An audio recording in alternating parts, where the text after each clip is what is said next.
All right, now that we know this definition of a geometric series, we're going to go ahead and find an expression for the nth partial sum. It turns out this is not that difficult, and it's actually pretty closely related to something you may have done in elementary school, which I'll get to in a moment.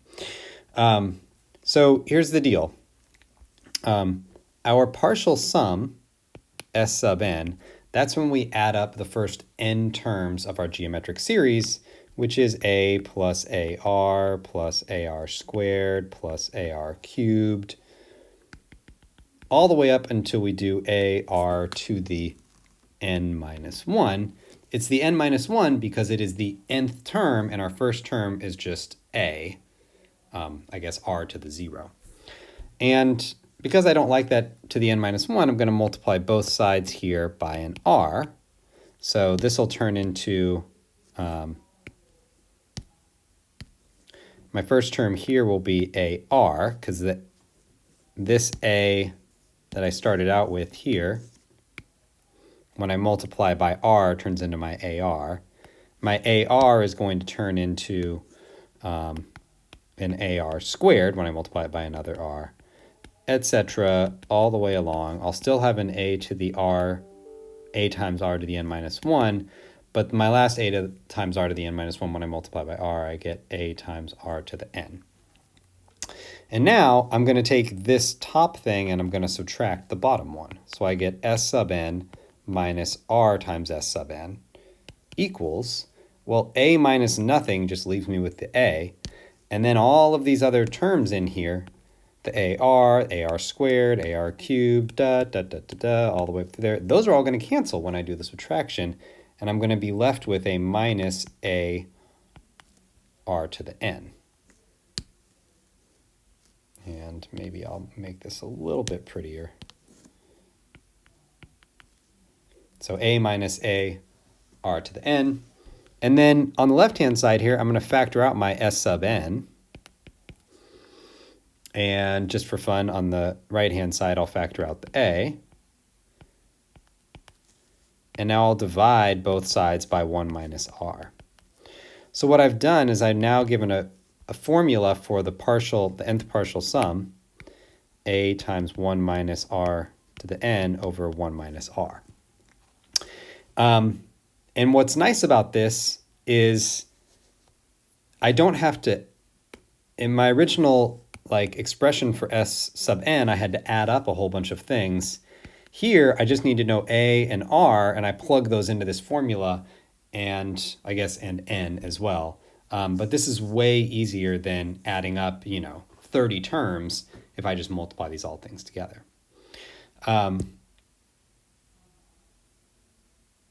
So s sub n, if I'm trying to figure out what this series is as it goes to infinity, my partial sums, s sub n, are going to be a times 1 minus r to the n over 1 minus r. And if I want to know, yeah, this should actually not be an infinity. I think that should just be, you know what this should be? I totally mess this all up. It should be an I equals 0, a r to the I, and then an n on top. So each of our partial sums would look like that. And what we're really looking for is what happens if we take that thing to infinity. We really want to know that the original expression I had there, the series as it goes to infinity. So let's do that. And I'm going to write sum to infinity, I equals 0, a r to the I. And that's the limit as n goes to infinity of s sub n. That's each of my partial sums. And that's the limit as n goes to infinity of a times 1 minus r to the n over 1 minus r. And this is a limit as n goes to infinity, but there's only an n right here. So this limit really only matters for the r to the n. Everything else is going to be the same. And so the question is, what's that limit going to be and when is it going to be defined? Well, let me say it this way. When is the limit as n goes to infinity of r to the n defined? Well, if r happens to be a large number, so like 2, as I take n to infinity, that's just going to get bigger and bigger, and it's going to diverge. The only time that this is going to converge is only if my r value happens to be,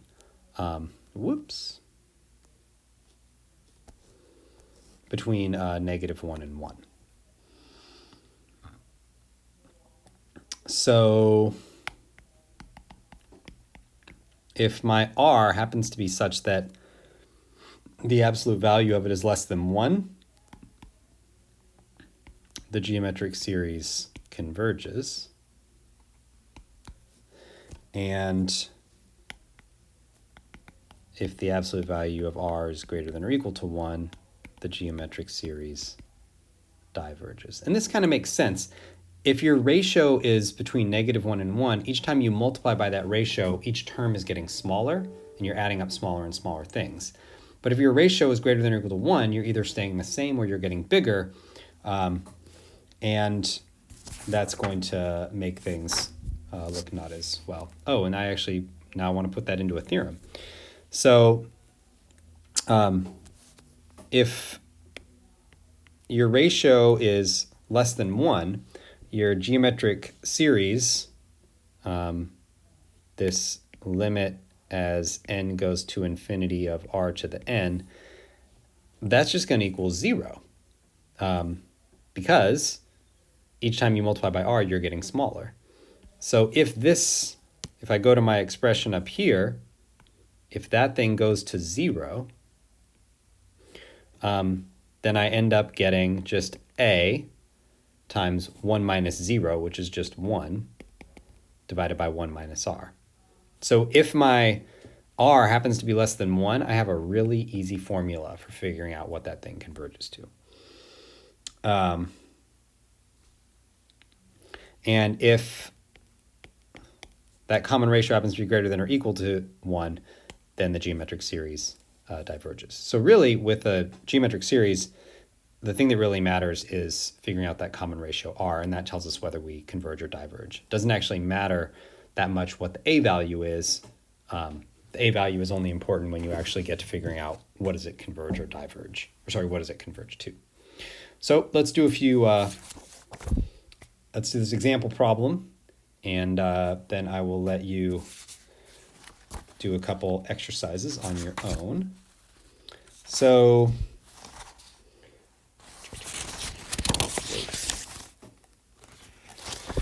let's look at example 5. So this looks really confusing to me. So I'm just going to plug in a few n values. So when n equals 1, I'm getting -10 to the second times 2 cubed. So that is 800. When n equals 2, I'm getting -10 to the 1 times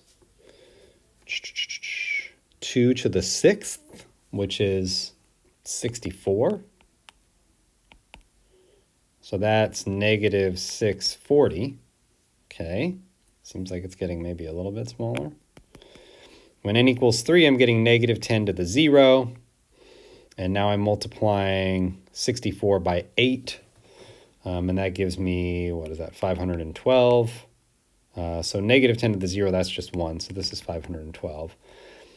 So we're definitely going down. And what are we going down by? It turns out what we're multiplying by each time is a 4/5. And I could rewrite this in the following way. It's a -10 cubed, -10 cubed times -10 to the -n times 2 cubed to the n. So that's a negative 10 cubed, that's a negative 1,000. And then I'm dividing by a negative 10 to the n, and on top I have an 8 to the n. And I can combine that into one common ratio of 8 over negative 10 to the n. Sorry, I should have said this is not multiplying by 4/5. It's a negative 4/5. So what do I have? My a is 800. My common ratio is negative 4/5. That absolute value of that common ratio is less than 1. So this converges to a divided by 1 minus r, which is 800 divided by 1 plus 4/5. That's 9/5. So this is 800 times 5 divided by 9. That doesn't look so nice. We'll just call that 4,000 over 9. And that's my answer.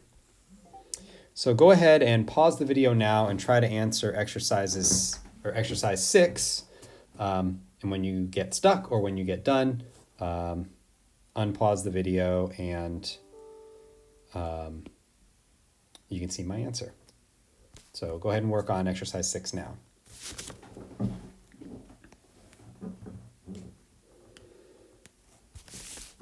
All right, so exercise 6, when I look at what's happening here, the top entry is 1 to 6, 6 to 36, 36 to 216. It looks like I'm multiplying by 6. And on the bottom, 2 to 10, 10 to 50, 50 to 250, I'm multiplying by 5. So my common ratio r is 6 over 5. My initial term is 1/2. The initial term doesn't really matter though, because the absolute value of r is greater than or equal to 1, which means this thing diverges, which you can believe because I start out at 1/2 and each of my terms is getting bigger and bigger. 216 over 250 is getting pretty close to 1. So as I add up those partial sums, it's just going to get bigger and bigger. And this is what I hinted at before. You've actually studied geometric series before in your mathematical career, but it was stated in a very different way with repeated decimals and fractions. So you may remember doing this in elementary school where you take 5.777 going on forever. We'll call that, I don't know, S. Multiply both of these by 10, and you get 57.777 going on forever equals 10S. Take your 5.777 going on forever, put it below, and subtract the 2. You end up over here with 52 equals 9S. Divide both sides by 9, and you get that S equals 52 over 9. And we're actually doing that exact same thing here. We're saying 5.777 going on forever. That's 5 plus 7 over 10 plus 7 over 100 plus 7 over 1,000, etc. going on forever. This is the same thing as 5 plus the sum, n equals 0 to infinity, of 7 over 10 times 1 over 10 to the n. This is my common ratio because each of these things I'm multiplying by a 1/10 because I'm multiplying the bottom by 10. And my initial term here, so here my r equals 1/10 and my a is equal to 7/10. That's my first term. I'm sort of splitting this up. I've removed the 5 from it. And because my r is less than 1, I know I can do a divided by 1 minus r to figure out what this all adds up to. And my a is 7 over 10, and I'm dividing by 1 minus 1/10. So this gets me to 5 plus 7 over 10 divided by 9 over 10. 5 plus, when I multiply by the reciprocal here, the 10s will cancel out. I'll be left with 5 and 7/9. So that's 5 and 7/9, or 52 over 9. So yeah, you've seen this before.